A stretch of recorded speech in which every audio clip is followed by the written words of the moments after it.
আল্লাহ বলবেন বন্ধুরে কি কারিগর আপনি, কি মজেজা আপনার, জাহান্নামগামী মানুষগুলোকে জান্নাতি বানায়া দিলেন, কি কারিগর আমি আল্লাহ শুনতে চাই। সুবহানাল্লাহ পড়েন।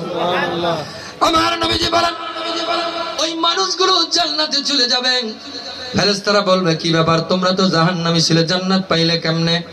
বলে ওই যে একটা মানুষ সবুজ পাগড়ি পরে আছে ওর সিলায়। বলে চিনোনি তারা কে? বলে না তো।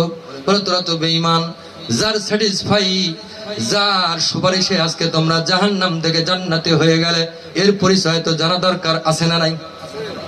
ইমানদার মুসলমান, এই সিংড়ার জমিনে যেমন আমি আগমন করেছি মাইজ ভান্ডারীর আশেকদের হাত ধরে, সুবহানাল্লাহ পড়ে।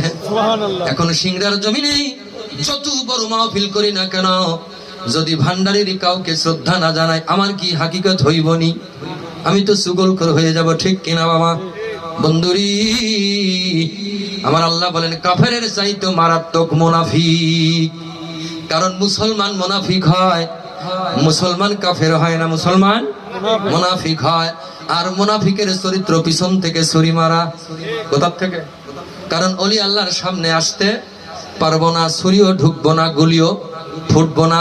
কারণ ওলি আল্লাহর মধ্যে আছে স্বয়ং আল্লাহ। আল্লাহর কুদরতি জালোয়ার মধ্যে যারা থাকে তাদের ভয় নাই, টেনশন নাই। কি বলেন বাবারা? ভয় নাই, টেনশন নাই।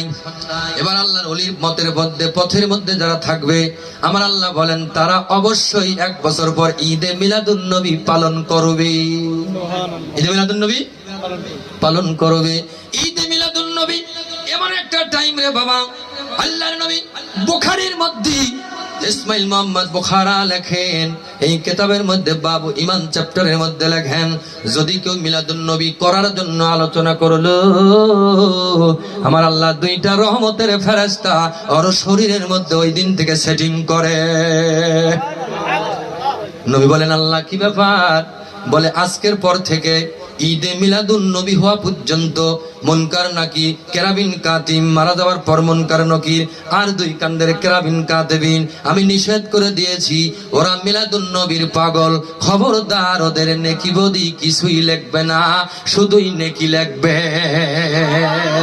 আমি বলতেছিলাম ওই ফেরেশতারা ঘুরে ব্যাক করলো, ওই মানুষগুলো বললেন কে গো দরদি আপনি? বলে আমি তো এতিম নবী, আব্বা নাই মা নাই, তোমরা কি চেনো না? বলে হুজুর চিনলাম তো, তবে ওই পকেটের কাগজের মধ্যে কি ছিল জানতে চাই। সুবহানাল্লাহ পড়েন। আল্লাহর নবী বললেন তোমাদের আমল নামায় কোনো নেকি ছিল না, আমল ছিল না, কিন্তু মইনিয়া রহমানিয়া আঞ্জুমানিয়া ওই খানকায় বসে ঈদে মিলাদুন নবী পালন করতেছে।